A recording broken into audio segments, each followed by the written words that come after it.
That's right, folks. Back at it again. I feel like I'm home on the couch with my guy, Coach Mark White. How you doing? I'm good. Hey, the storyline. Yeah, I know. The storyline was that somebody named White was going to win that game between you and Renaissance, right? Speaking of Wright, you just had a young Wright here, James Wright. He did such a great job. Talk about the passion. I don't even know if the word is passion. The emotion. There's something else about the way he plays. What is that we see out there? Well, you can use several adjectives to describe him, and they all will be 100% correct. He's driven, determined, relentless, passionate, and that's what I love about him, because you can't teach the things that he knows to the degree that he plays with. And he works his butt off. He plays like that in practice every time he's on the court. He plays like he's in a battle. Right. Every possession he gives 100%. Yeah.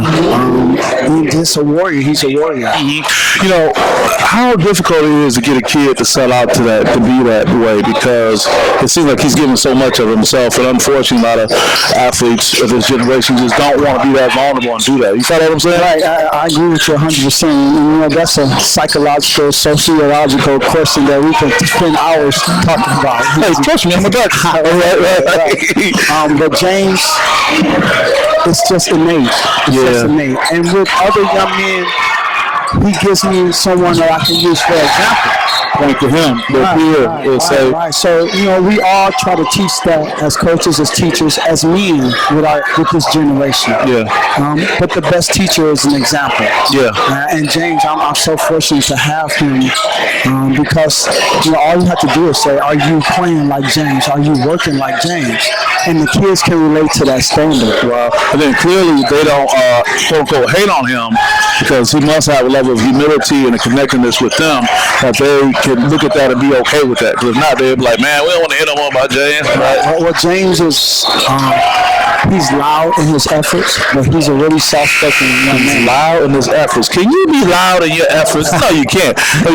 One thing I noticed about the game, and I kind of saw that train coming going into the second half, you guys was just inching away. That Mark White basketball right there, that's what's going on. We're going to stick around and stand in until we blow it open. Well, it's our first game, and there's some emotions involved in playing a game on this arena and this stage against a really good basketball team. Renaissance. So you expect that it's going to take some time to settle yourself down, to get back to who you need to be successful. I don't think it was summer basketball at all in the first half. And a lot of times in adversity, young people, immature people, they try to solve the problems the wrong way. So, at halftime, try to slow them down and get them to believe in their tools, believe in what they use every day to find success. And they got back to that. And like you said, we inched away, and each inch that we accumulated gave us more success in doing things the right way. I like that. One more thing we talked about, the former player Orlando Lovejoy. Everybody loves Lovejoy. Talk about what it's like to see him come to your program.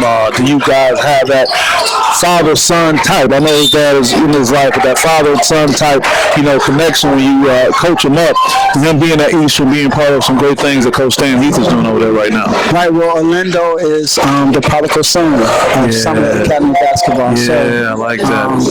He's a son to me, and he's a brother to me. So we're going to support him wherever he is, and the kind of young man that he is, he's going to support us. So we're always inspired by him, and we're so happy to have him around. And we go to watch Eastern practice, and we go to Eastern games as well. So once you come to Summit, once you play for me, you're always one of mine. Once you play with your brothers, they're always brothers, and then that relationship doesn't end when you graduate. Yeah, I love it. Anybody want to shout out before we let you get out of here?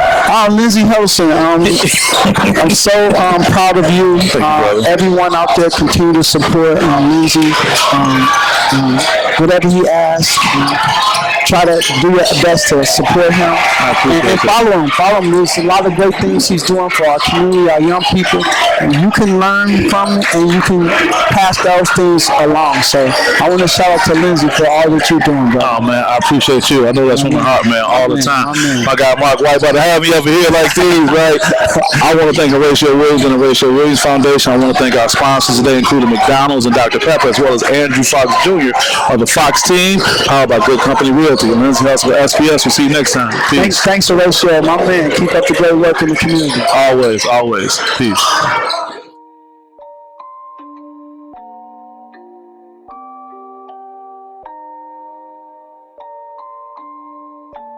Rage on that beat, going crazy.